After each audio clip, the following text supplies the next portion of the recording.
Առճակատամարտը սոցկայքերից տեղափոխվեց իրական կյանք։ Բռնցքամարտիկ Մեյվեզերն ու խառը մենամարտերի աշխարհի չեմպիոն Մակգրեգորը վերջապես հանդիպեցին դեմ առ դեմ։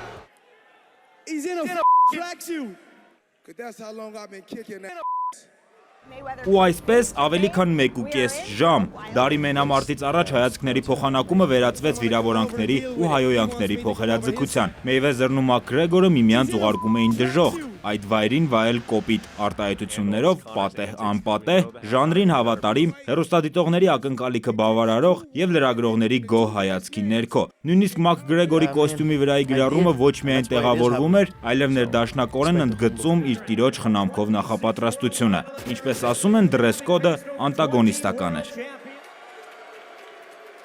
Օգոստոսի 26-ի մենամարտին ավելի քան 1 ամիս կա, բայց կողմերն արդեն սկսել են գովազդային արշավը, նրանց յուրաքանչյուր խոսք չի իջնում կայքերի գլխագրերից, բայց մենամարտից հետո դրանք կարող են պտտվել իրենց իսկ դեմ։ Մեյվեզեր-Մակգրեգոր ասուլիսն ու հայացքների մենամարտն ավելի նման էր լեզվակռվի, ինչ չէին հասցրել միմյանց ասել սոցկայքերում, հասցրեցին ասել Լոս Անջելեսում կայացած կոնֆերանսի ժամանակ։ Ընդ որում մեկը մյուսին ամեն անգամ պատասխանում էր ավելի կոշտ ու գռեհիկ։ Ես նրան նոկաուտի կենթարկեմ 4 ռաունդում, հիշեք խոսքերս, ինձ չի հետաքրքրում, թե նա ինչերի է հասել իր կարիերայում, նա պետք է չվերադառնար թոշակից, վճարեր հարկերն ու մոռանար ռինգ վերադառնալու մասին, Աստված վկա, նրա վերջը եկել է։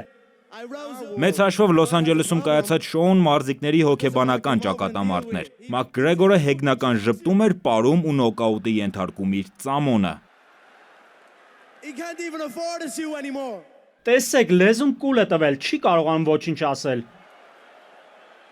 Մեյվեզերը լուր լսում էր, աչուձախ տանելով գլուխ, այդպես ամերիկացին ակնարկում էր, որ իրեն հոգեբանորեն ճնշել չի ստացվի։ Հետո խոսեց կարճ ու դիպուկ։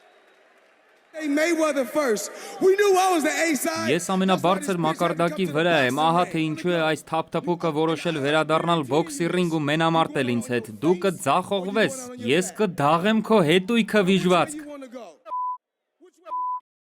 Հայացքների մենամարտում Մեյվեզերն ու Մակգրեգորը միմյանց ասեցին հնարավոր ամեն ինչ, բայց պահեցին խոստումը, ոչ մի հարված, հրմշտոց կամ ծեծկռտուք նրանց միջև չեղավ, բավարարվեցին լեզվակռվով, 21-րդ դարի երկու ուժեղագույնները ռինգում կհանդիպեն օգոստոսի 26-ին։ Գրիգոր Ավետիսյան, ժամը լրատվական։